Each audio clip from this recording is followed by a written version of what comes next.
Le 10 mai, au Centre communautaire de Le Bourgneuf, l'auteur et citoyen de Lac-Beauport, Marc-André Turcotte, procédera au lancement de son livre intitulé Vers ailleurs. J'ai le plaisir de m'entretenir avec lui à ce sujet. Bonjour, Monsieur Turcotte. Ça fait plaisir, bonjour. Le 10 mai, 14 heures au Centre communautaire Le Bourgneuf, c'est une invitation pour venir vous rencontrer à propos de votre premier livre. Quel est-il, ce premier livre? Vous voulez que je vous le montre? Bien sûr. Le, le- le plus accessible, c'est celui-là pour le coup. Il est quand même inscrit en France, avec Amazon de France. L'autre a été imprimé en Pologne pour des raisons que j'ignore. C'est la communauté européenne qui a dû. Il est rigide, plastifié. C'est le même récit que l'autre. Donc, ça, je vais essayer de corriger ce tir-là au prochain livre qui devrait arriver ces prochaines semaines. Lui, j'essaierai de l'inscrire à Amazon Canada. Ça va être encore fait en Ontario, mais ça va être Amazon Canada. Et là, ben, c'est pour ceux qui commandent, évidemment, le livre d'ici. La rencontre de samedi, il n'y a aucun livre de vendu. On n'a pas de permis de vente. Ce n'est pas le but. Aucune pression. S'il y en a qui l'ont, j'y ferai une dédicace avec plaisir. Mais c'est uniquement une séance d'information. Et quel est le sujet de votre livre?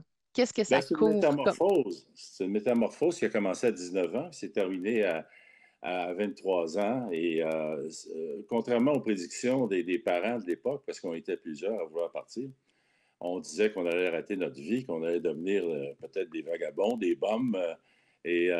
Mon frère était médecin, ma soeur s'apprêtait à suivre ses traces.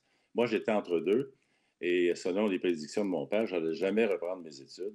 Et je l'ai fait mentir, pas que je voulais, mais ça s'est arrivé comme ça. Et j'ai repris les études après 5 ans d'absence et je suis monté graduellement jusqu'au doctorat. Je pensais que je n'étais pas fait pour les études universitaires, je les ai fait.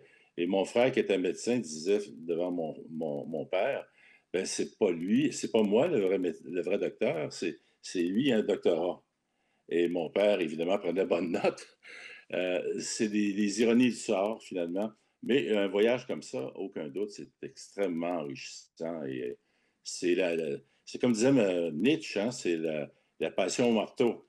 Alors, on apprend à forger son caractère dans un voyage comme ça, mais on sort de là complètement transformé. On n'est plus le même homme ou la Combien, même femme. on n'est plus la même personne. Combien de pays dans lesquels, en fait, dans combien de pays vous avez 15 voyagé pays, durant ces 15 15 pays? pays. 15 pays, si on compte les États-Unis. Je suis parti de Montréal, je suis allé chercher ma moto à Washington, puis après ça, j'ai fait le reste avec la moto.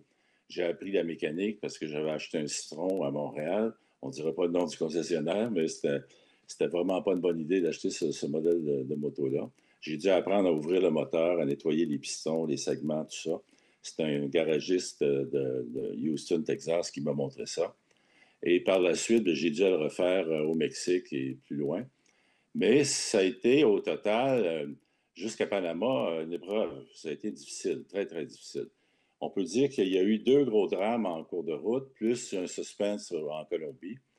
Et là, les lecteurs pourront apprendre le détail de tout ça. Ça a l'air par moment d'un un thriller ou un polar, mais c'est fondé à 80% sur des faits et 20% sur une partie qui, pour toutes sortes de considérations, la mémoire et stratégiquement aussi, je préfère dire que c'est romancé. Monsieur Turcotte, merci beaucoup. On invite les gens, les curieux qui voudraient aller vous rencontrer le 10 mai au centre communautaire de Le Bourgneuf à vous envoyer un courriel à l'adresse marcandré@ccapcamble.com. Merci encore, puis bonne continuité. C'est moi qui vous remercie.